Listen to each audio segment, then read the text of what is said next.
Morning, winners! Welcome to another Mr. Plays Sci-Fi. We're gonna tackle Gears of War 4 because E3 just happened. Gears 5, I'm sorry, they actually just dropped Gears of War. Gears 5 was announced as the more colloquial term for people who are fans of the Gears series. I'm actually a really big fan of this. I got into it. I had a friend whose name was also Chris growing up in high school, and he is a huge Gears of War fan, so I watched him and his brother beat Gears 1, 2. I didn't beat Gears 3 till like 2 years ago, and I actually sat down and blitzed Gears 1, 2, 3, and Judgment, and then played 4. And I really like the franchise, and despite what a lot of people think, I enjoy Gears of War 4, and I'll go into things I like about it, things that I'm not the biggest fan of for it, a little bit of a tonal shift here for you, and just some fun little things that I have with this game, because, like I said, I do greatly enjoy it. So we'll go ahead and get started with this one. I'll talk about how I feel about... I love that character design. I love older bearded Phoenix. It is awesome. New. We'll play it on Insane. We're not going to do that. Honestly, we're going to do on... We'll play it on normal. And we'll go here with slot 2. Because like I said, I'm a huge fan of this game. We'll play it on normal, so it'll be fine. Now, like I said, I greatly enjoy this game. Let me just go ahead and let it go.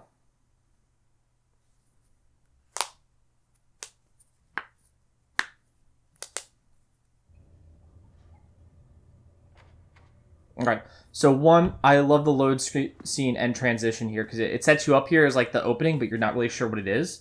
I think this is a fantastic game, and two, I think this is a lot of fun as well with it.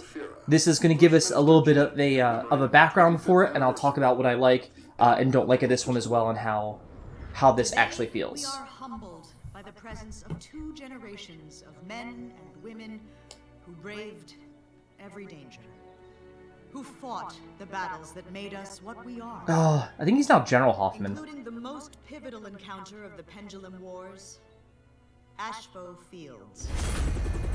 I think it's Asfo? I don't know why she's saying Ashfo. Santiago! I'll spare you the inspirational speech, Private. You know what to do. Yes, sir. All right, let's do this.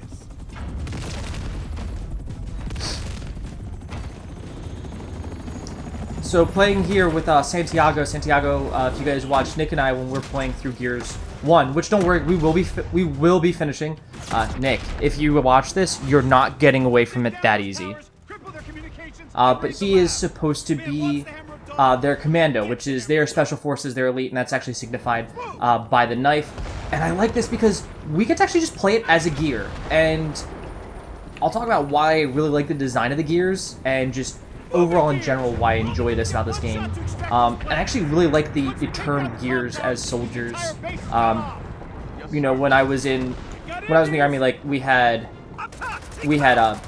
just be called battle buddies, things like that, and so a lot of times it would just be called battle, and it was just a really cool term to have. Or if you go to like other countries or you have conflicts with anyone else, they give them other names that are, one, not human, or two, like if you talk to a Marine, they've got devil dogs, and then, you know, they just will call themselves Marine, and it's just something that says, hey, you and me, we're the same. Alright. I'm gonna grab this because you guys may not know this about me, but I'm a huge fan of DMRs. So this is Asfo Fields, which is actually what the first book is based off of, and this is the turning point of the Pendulum Wars, where we're getting the Hammer of Dawn, which is super pivotal in the in defeating, one, the Locusts, and then two,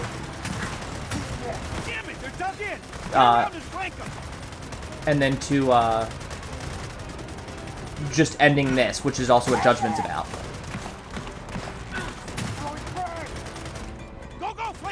I'm not gonna flank him, fuck you, I can just do this. I could have flanked him, but, you know, I'm just gonna ignore those orders there. He goes the long way and does nothing. Alright, that's fun. I do really like this weapon. Like I said, I'm a huge fan of DMRs. I'm not really good with a sniper rifle, but a DMR, single shot where I can put a couple rounds down range. Don't have to be quite as precise, but, you know, I still am. Okay, plan a charge on that tower.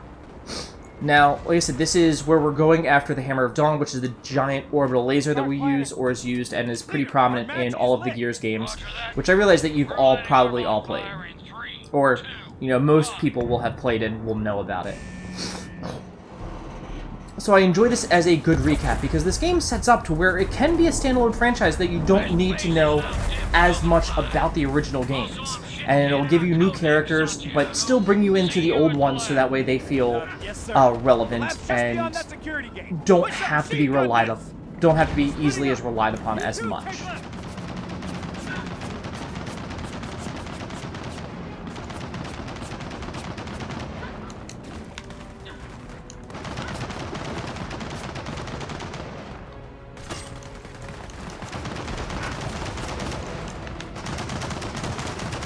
So, we're gonna...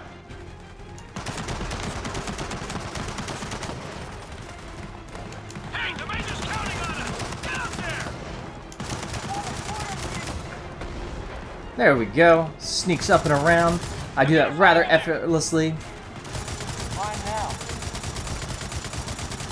And we're gonna toss it in there. Fire in the hole!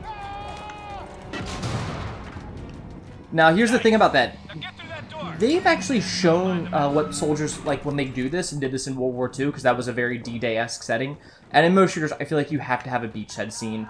It's like, that's just a typical war sequence. Override that gate. But now, what I like about the Gears stuff is, like I said, this is a very good... It feels near future, but also very gothic. I don't know if any of you guys are big fans of Warhammer 40k. I know some people are big fans of Warhammer Fantasy. Taprack Bang, who I enjoy watching a lot, is a huge fan of Warhammer Fantasy, or a bigger fan of Warhammer Fantasy. I'm not as big of a fan of that one. I do like 40k because I like the idea of a... It wins the war. And if we do our job right, every system here is wiped. And the indie scientists get an offer they can't refuse. So I like that. Not only are you here to steal it, but you're here to make sure that they can't use it in the future to rebuild it.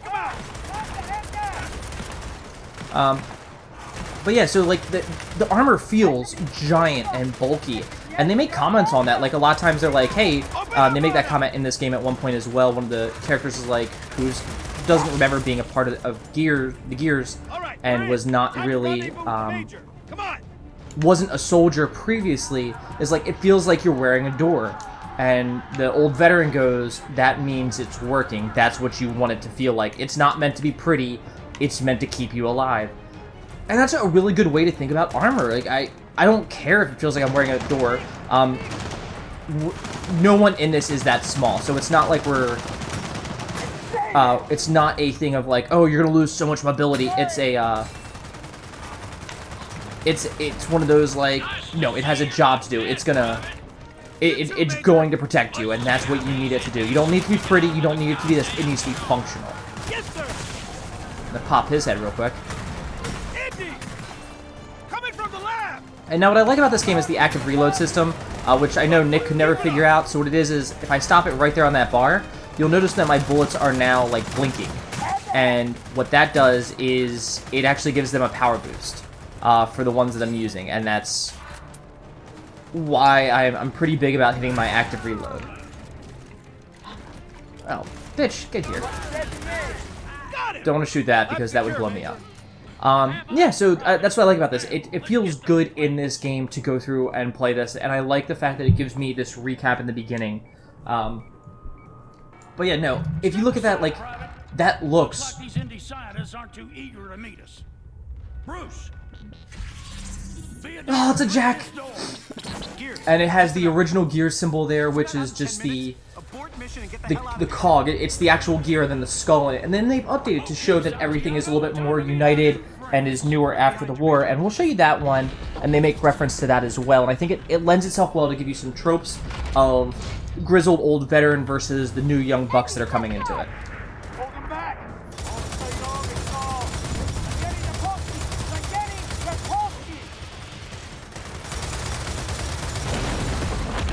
that down.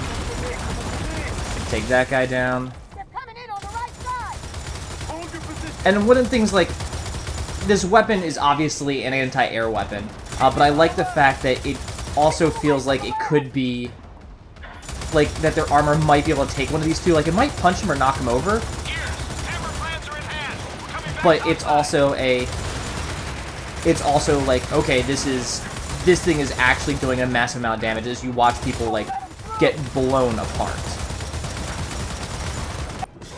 There we go. So we knocked that out. Just be quiet there for a couple seconds because, like, there was just... It's a turret shooting sequence.